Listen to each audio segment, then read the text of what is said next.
Hey, what's up YouTube? Today I'm going to take you through my Harlequins list that I'm taking to Nottingham GT this weekend.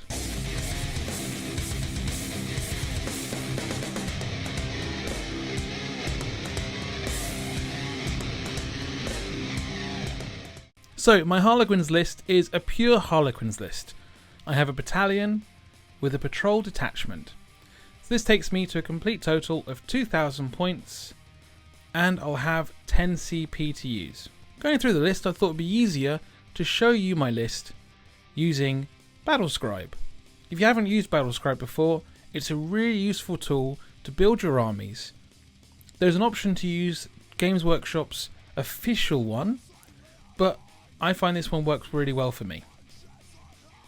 So starting at the top, we know we're using a strike force of 2,000 points with the detachment command cost that's going to be minus 3 CP. Now fortunately I've managed to build enough into this list so that loss doesn't get counted in and I can get those CP back. I'm playing Soaring Spite, which gives me a few extra features with my Harlequin army. You can see that highlighted here. So while my units are in a transport, they can shoot all their pistols as if they're assault weapons and they don't get a penalty to their hits. That's really useful, and as you'll see as we go down, every single troop in my army is kitted out with a fusion pistol. I'm taking minus 1 CP for Enigma of the Black Library. What this gives me access to is an extra relic in my army, which I've put onto one of my troop masters. Going further down the list, we start looking into my first collection of HQ. So in the battalion I have 2 HQ models. One is my Warlord Troopmaster. He has Choreographer of War, which gives every reroll that's a failed wound of troops and himself within 6 inches a reroll of that failed wound. I phrased that badly, but I think you know what I mean, and I can see I've highlighted it there. Plus, I've given him Darkness Bite. This means that after he's fought something, that enemy unit automatically takes 2 mortal wounds. It can be really powerful, and in playtesting, it's actually been incredibly useful, seeing as 2 mortal wounds can be, against most other armies, a single unit, and potentially even 2. Add to that, here's a fusion pistol, just like everyone else in the army. Fusion pistols at the moment are extremely powerful. With the new Codex rumours from the Elder and Harlequins, they're going to be slightly changed. But for now, as you can see here, they have a range of 6 inches, pistol, so they can be shot in close combat, a strength of 8 with minus 4 to AP, which again is massive for them, plus the damage is D6. Even better is if they're within 3 inches of the enemy with this pistol, they can roll 2 D6s and select the highest one. So that can be very devastating. He has a normal Harlequin's blade, but thanks to the relic, I've actually changed it to a Twilight Fang. What that does is it slightly upgrades the weapon, plus it gives him more attacks depending on the round. So his standard attacks are going to be completely increased. As we can go down and see here, he normally has 5 attacks, which is a lot.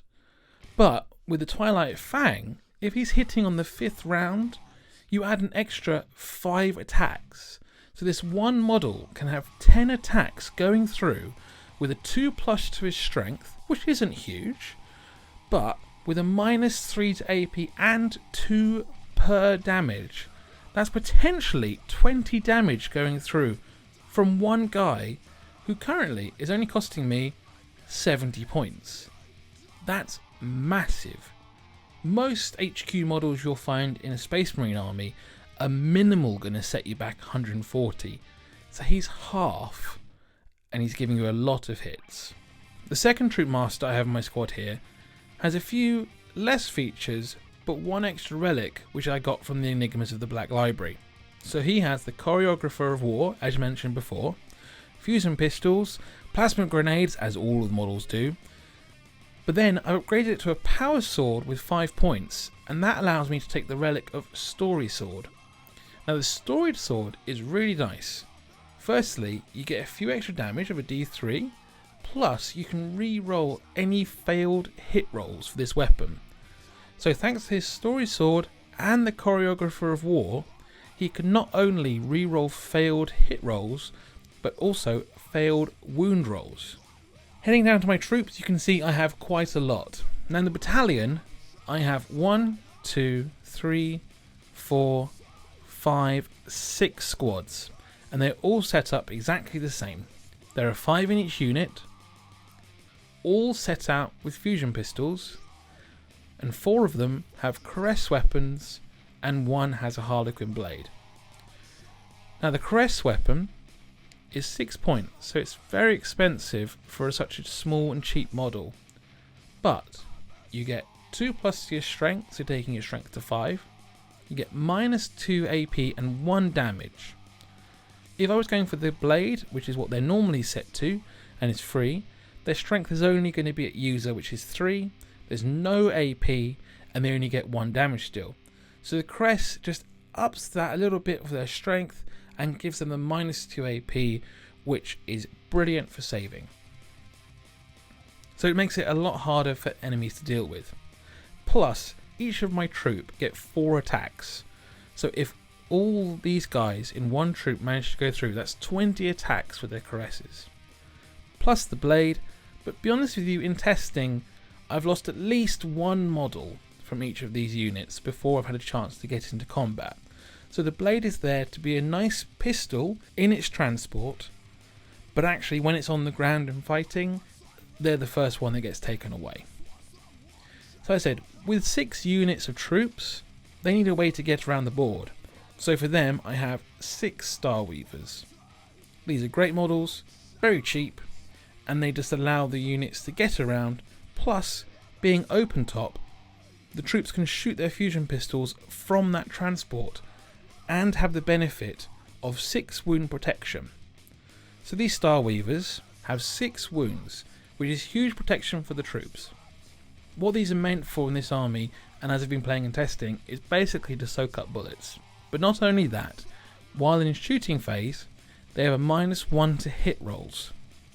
So against any army, they have to really hit hard to make sure they actually get anything through.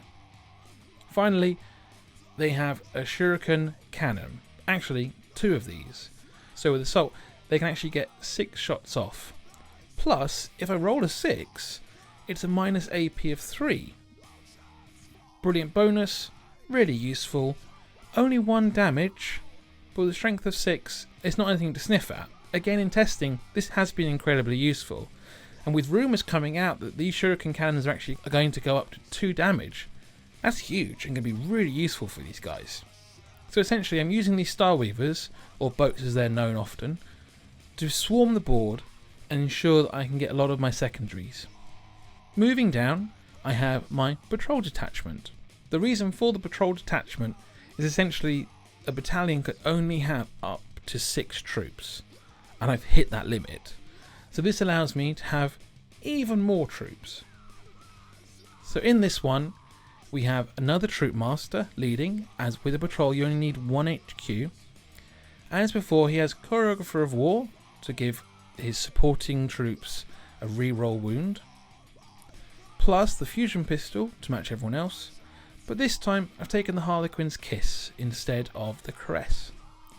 This was partly for points, but as going in here you can see, it gives him the ability to be a bit more dangerous against enemies nearby. So his strength is only +1, only a -1 to AP, but his damage can be D3. In playtesting that has often only been 2 damage, but 2 damage is enough sometimes and all I need. Plus he has 5 attacks, so that's potentially 10 damage going through. In this patrol I have 3 squads, but these guys are set up slightly differently than the caresses. They're all fitted out with embraces. Now an embrace is another weapon available to Harlequins.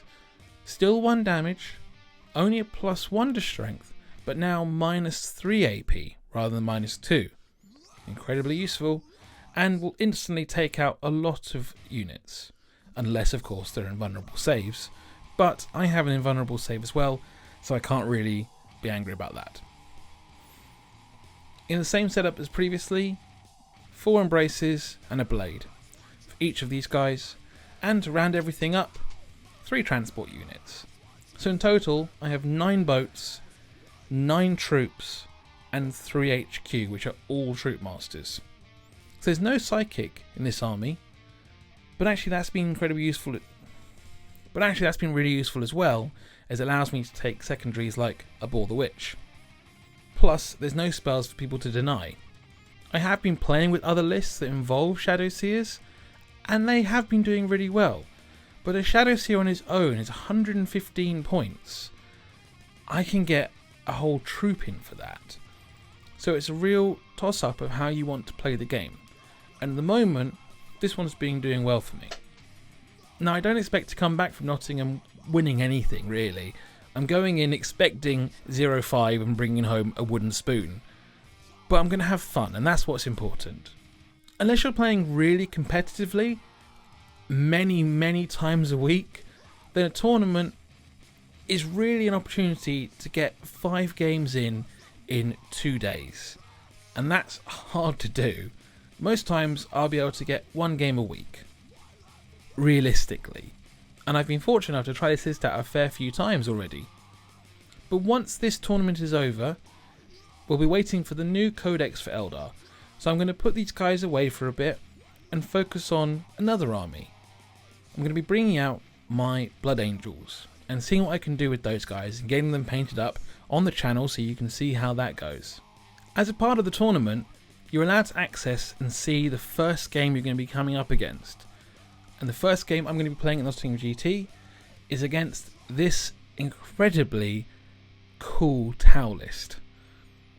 I've been speaking with a couple of friends while going through it, and essentially it's packed with everything good about Tau right now, and then just all pushed together. So I'm excited to see how it goes. I'm expecting to lose quite heavily. What they have is some great options from a Fireblade and Commander Farsight. The expectation is he is going to be kept back with one of these huge Riptide models. Now my Harlequins are quite weak. The whole point of their game is to stay hidden and to move around the board quickly. I don't really think I'm going to be able to survive very much against these Riptides. Not only that, they have stealth battle suits, crisis bodyguards, their full breacher teams, and pathfinder teams, which will quickly snipe me off the board. It's going to be a difficult game, and as I said, I'm not expecting to win, but as long as I have fun, I don't mind. And this is an opportunity for me, because I've never had the chance to play against Tau before. This is going to be a tough army, but you don't go to a tournament expecting to find weak armies. And to tell the truth, I want to be challenged. So I'm really excited to face this. I will keep you updated over the weekend and let you know how it goes and how many points I lost by. Thanks very much for tuning in. Don't forget to like and subscribe, and I'll see you here again on Mega Miniatures.